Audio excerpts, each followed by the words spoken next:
하나님 말씀 로마서 7장 7절부터 13절. 그런즉 우리가 무슨 말을 하리요? 율법이 죄냐? 그럴 수 없느니라. 율법으로 말미암지 않고는 내가 죄를 알지 못하였으니 곧 율법이 탐내지 말라 하지 아니하였더라면 내가 탐심을 알지 못하였으리라.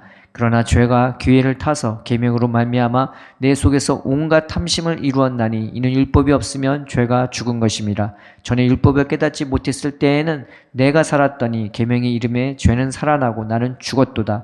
생명에 이르게 할 그 계명이 내게 대하여 도리어 사망에 이르게 하는 것이 되었도다. 죄가 기회를 타서 계명으로 말미암아 나를 속이고 그것으로 나를 죽였는지라.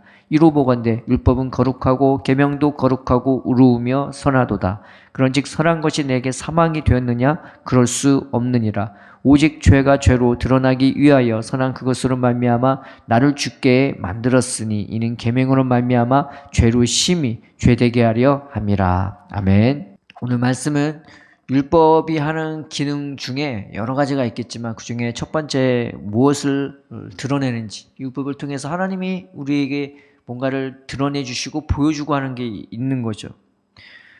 먼저 율법은 죄가 아닙니다. 7절에 우리가 무슨 말을 하리요? 율법이 죄냐? 그럴 수 없느니라. 율법으로 말미암지 않고는 내가 죄를 알지 못하였으니 곧 율법이 탐내지 말라 하지 아니하였더라면 내가 탐심을 알지 못하였으리라 합니다. 율법은 죄가 아니에요. 그래서 율법은 죄가 아니지만 죄가 무엇인지를 지적한단 말이죠. 그리고 그 죄가 무엇인지 우리에게 알려줘요. 이게 율법이 하는 기능 중에 한 가지입니다.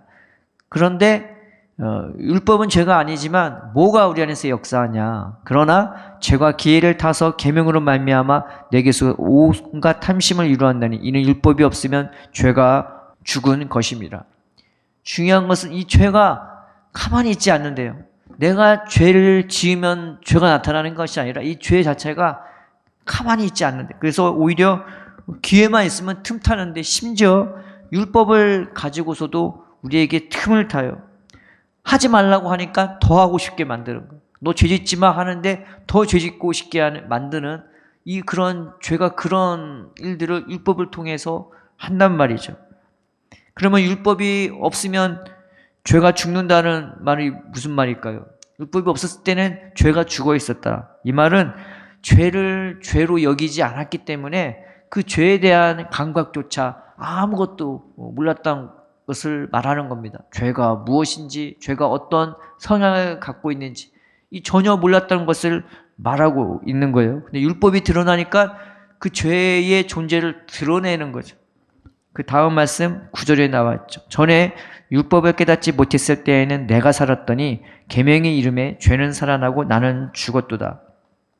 율법이 딱 나타나니까요, 죄가 얼마나 강력한지, 그리고 그 죄가 얼마나 잔인한지, 무서운지, 그리고 그 죄에 비하여 나는 얼마나 연약한지. 그래서 율법을 통해서 죄의 존재를 보니까 나는 심히 약한데 죄는 심히 강한 거죠. 그래서 이스라엘 백성이 애굽에서 구원받고 가나안 땅에 들어가서 정탐꾼을 보냈더니 뭐라고 통곡합니까? 저기 가나안에 있는 백성들은 성도 크고 키도 크다고, 나는 거기에 비하면 메뚜기 같다고, 우리는 그거에 비하면 메뚜기 같다고. 이 말이 사실입니까? 사실이 아닙니까? 사실이에요. 진짜 그래요. 죄가 그 정도로 무섭고 강력하고 요지부동하지 않을 것 같은, 거기에 비하면 나는 아무것도 아닌 것처럼 느껴지는 것이 이 죄의 무서움인 거죠.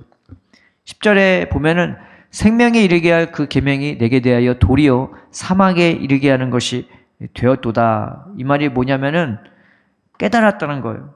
발견했다는 거죠. 또 판명되었다는 것이죠. 무엇이 깨달아지고 발견되어지고 판명되어졌냐? 계명이 이래서 내가 살 줄 알았더니, 하나님이 나 살라고 계명을 준 줄 알았죠.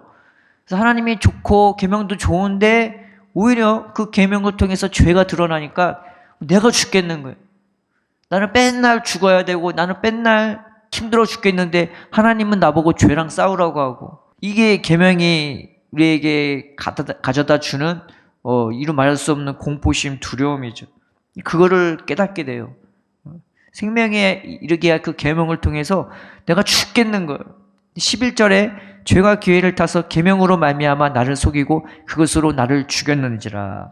그런데 사실 계명이 그렇게 하는 것이 아니라 죄가 우리를 그렇게 만들어 버리는 거랍니다. 죄가 그렇게 하는 거예요.